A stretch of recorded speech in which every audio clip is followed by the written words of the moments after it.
Bapak, Ibu, dan Saudara, jemaat yang terkasih dalam Tuhan, puji nama Tuhan, sangat bersyukur menyapa jemaat Tuhan lagi di kesempatan yang baru ini. Kami selalu berdoa supaya jemaat Tuhan terus di dalam kemurahan Tuhan, di dalam anugerah Tuhan, tetap semangat di dalam menjalani aktivitas dan juga mungkin pergumulan kita. Sekalipun mungkin kadang-kadang doa kita belum didengar Tuhan, tapi percayalah bahwa Tuhan tidak pernah meninggalkan kita. Izinkan saya mengajak Bapak, Ibu, dan Saudara semua melanjutkan perenungan kita dengan tema besar menjadi murid Kristus.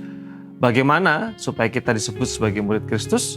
Hal-hal apa saja yang harus kita penuhi dan hal-hal apa saja yang harus ada dalam kehidupan kita supaya kita disebut sebagai murid Kristus. Kita akan melanjutkan perenungan kita dan firman Tuhan di pagi hari ini dari Yohanes pasal 15 ayat yang ke-8 yang berkata, "Dalam hal inilah Bapa-Ku dipermuliakan, yaitu jika kamu berbuah banyak, dan dengan demikian kamu adalah murid-muridku." Sekali lagi Tuhan Yesus mengatakan dengan sebuah perkataan yang jelas, ada sebuah prasyarat di sana, dan ketika prasyarat itu dipenuhi atau dijumpai, maka seseorang disebut sebagai murid Kristus. Dan dalam teks ini, Yohanes 15 ayat 8, kita menemukan sebuah kebenaran, seseorang disebut sebagai murid Kristus jikalau ada sebuah prasyarat yang harus dipenuhi, yaitu ketika seseorang itu berbuah. Kalau kita membaca Yohanes pasal 15, ini konteksnya adalah tentang pokok anggur. Pengajaran Tuhan Yesus tentang pokok anggur. Tuhan Yesus menggambarkan bahwa dirinya adalah batang anggur atau pokok anggur. Dan Bapa itu adalah pengusaha. Lalu kemudian orang-orang percaya itu adalah rantingnya. Dan dikatakan di sana, kalau kamu itu berbuah banyak, maka kamu adalah murid-muridku. Jadi Tuhan menginginkan kehidupan kita menghasilkan buah. Dan dengan buah itu dikatakan di sana, Bapa dipermuliakan.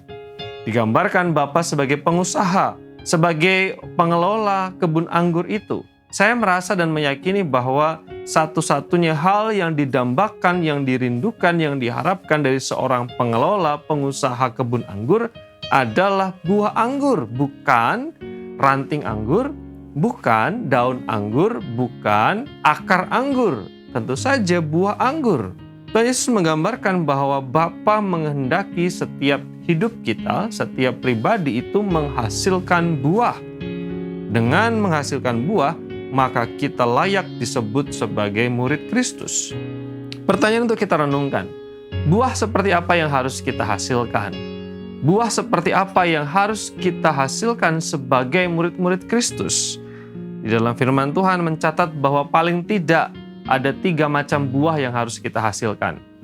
Buah yang pertama adalah buah roh, yang dijelaskan dalam firman Tuhan bahwa orang percaya harus menghasilkan buah-buah yang baik, kasih, sukacita, damai sejahtera, kesabaran, dan seterusnya. Itu yang harus dihasilkan orang-orang percaya.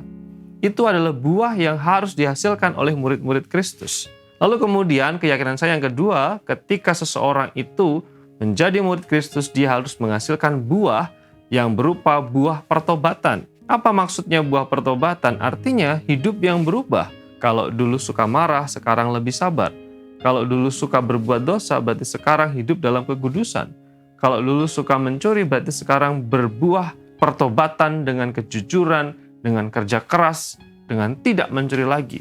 Itu buah pertobatan yang disebut sebagai buah yang kedua. Dan yang ketiga yang disebut dengan buah adalah buah jiwa.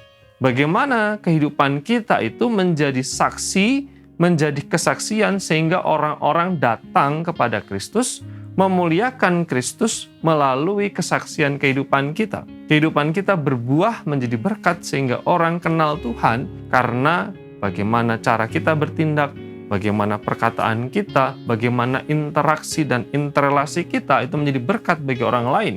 Buah jiwa juga diharapkan oleh Bapa sebagai sang pengusaha. Sekali lagi, kalau kita menghasilkan buah, maka kita benar-benar murid Kristus. Maka kita adalah murid Kristus. Mari berlomba-lomba, dalam tanda kutip, berlomba untuk menghasilkan buah bagi Kristus.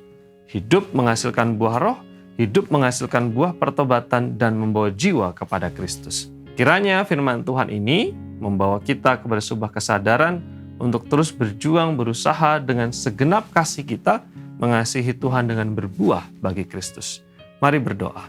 Bapa di surga, kami mensyukuri anugerah-Mu di kesempatan yang baik ini. Doa kami kiranya jemaat yang terkasih dalam setiap medan juang dan medan lain mereka masing-masing terpelihara sempurna di dalam kasih Tuhan. Berkat-Mu, anugerah-Mu, pertolongan-Mu atas jemaat-Mu semua. Di dalam nama Tuhan Yesus kami bersyukur dan berdoa. Amin.